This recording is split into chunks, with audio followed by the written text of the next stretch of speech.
大家好，今天我们整一个白切肘花。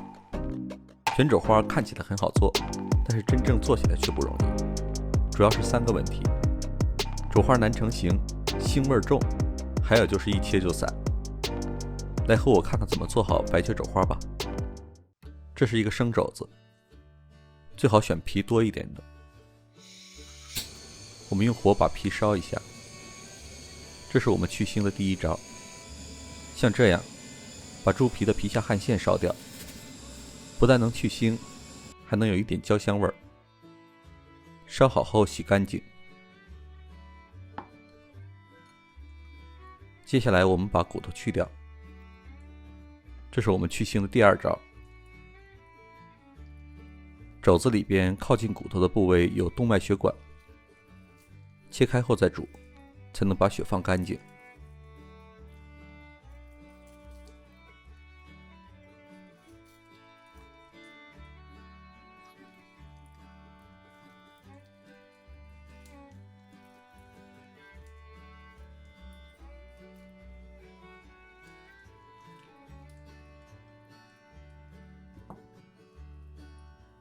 像这样肉厚的地方，我们用刀划开，这样才容易煮透。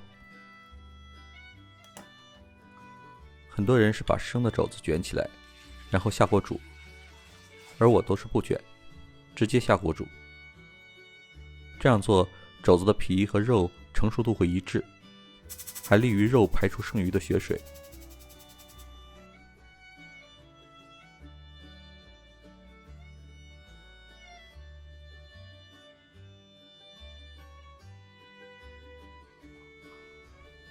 大火烧开，浮沫不用管，煮上15分钟，捞出来，我们换新水接着煮。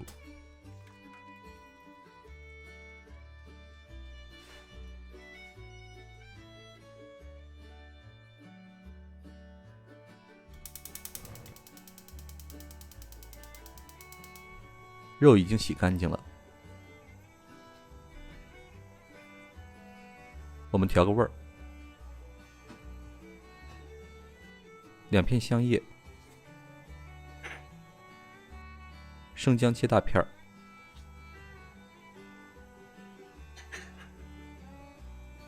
很少量的花椒和小茴香，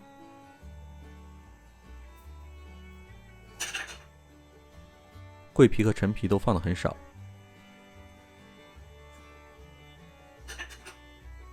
1段大葱不用切，直接放进去。然后是1大勺黄酒，这就是我们去腥的第3招。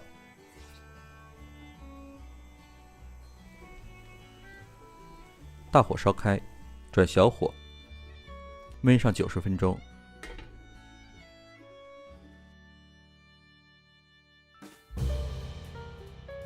好了，时间到了。用筷子可以一直插到底，就说明熟透了。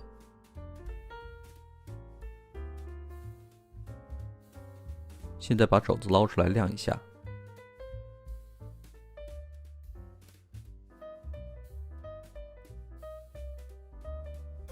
现在太热，不好下手去卷。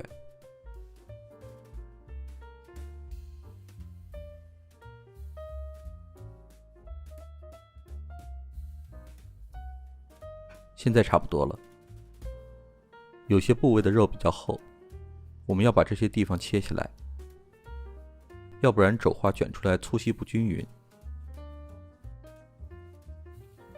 切下来的肉下面条或者炒菜都很好。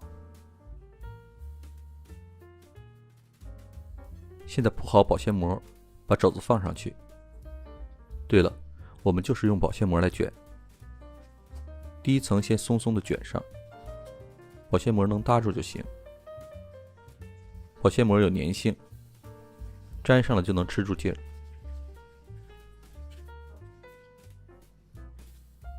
我们再来第2层，这次要用些力，尽量把肉压紧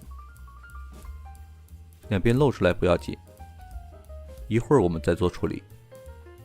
好了，现在我们再卷1层。可以拉扯一下保鲜膜，利用它的弹性上劲儿。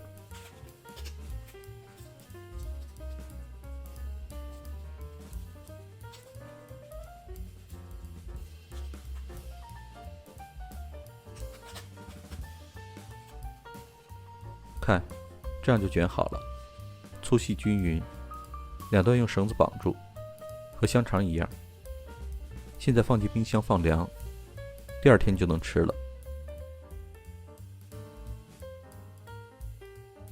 看，现在肘花已经彻底定型，非常紧实。我们切开看看，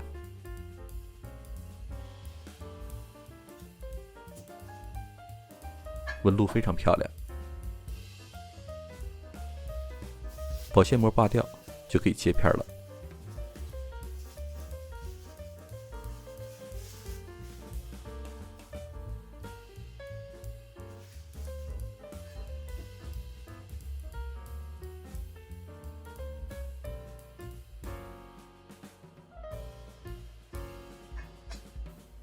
瞧，即使切得很薄也不会散。